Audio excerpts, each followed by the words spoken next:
So yeah, man, like I was saying, React, definitely the steepest learning curve. I can feel it. Express was very simple. Sequelize was not as simple, but Sequelize wasn't very difficult either. Again, just funky syntax. And the fact that I didn't know SQL makes it a little bit harder, more challenging. So I do have to go back to the basics. I will be learning SQL or SQL, whatever you want to effing call it. But between a state and a property, and it's like I'm passing props in to state, but like the state is immutable. Like I set a state and that's the state, and I have to like reassign the state to a different object when the state changes, and is the state changing with relation to the property that I set, and properties and like the whole sort of syntax, because the way you would think of like an attribute in HTML is like you have your HTML tag and inside you have the attributes, like, you know, if you have a link tag, you have href. If you have a script tab, you have src, the source, like stuff like that. But when you're doing that, you're passing that in as a property. It's interesting. It's hard to get like wrap my head around, and all the import exports, getting used to that. That's not very difficult, but I'm just getting used to it. React is definitely going to be like, there's going to be a learning curve there, but I feel like as soon as I like start getting that down, then my web development career is going to benefit greatly from that. But yeah, it's just a quick little update, you know, just been learning React, and it's almost end of week 3, man. I mean, the bootcamp has been going by really fast. Like after week 2, like this whole week has been just gone.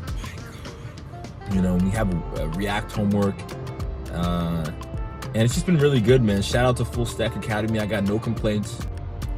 So I tell you what, week 3 has come to an end.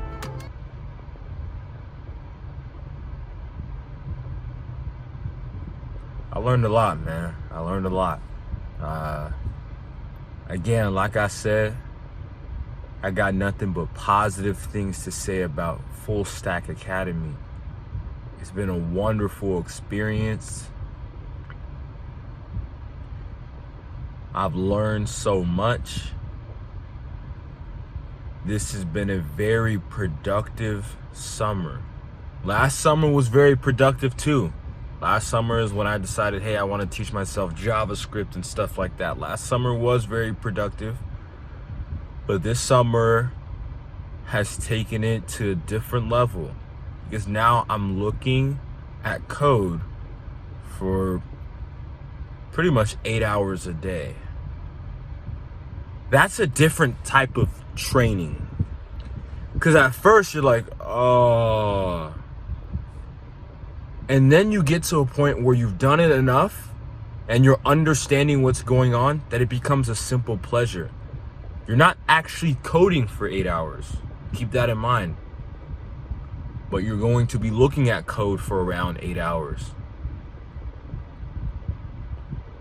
Now, the reason why there's some joy to it is not because there's joy in and of itself with coding, although there is a little bit of joy in that. There is a subtle pleasure to solving problems, or in the process of solving a problem, and then there's a big dopamine hit when the problem is solved. There is a little bit of dopamine when you're setting up a project, and there's a big rush of dopamine when the project is finished. So there always is some fun with coding at varying degrees.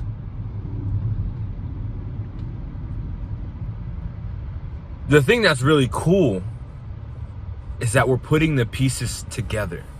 If you've never worked with a server, if you've never worked with a database, and all of a sudden you learn about Postgres, SQL, and Sequelize, and Express, and React, and you're already able to create applications, essential full stack applications, putting that all together is absolutely sick.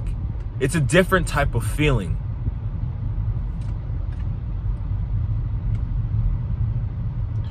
Here's the thing I will say.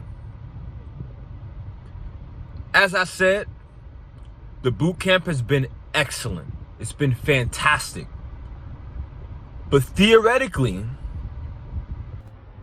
You can teach yourself all this stuff on your own. You guys might be wondering, should I join a coding bootcamp?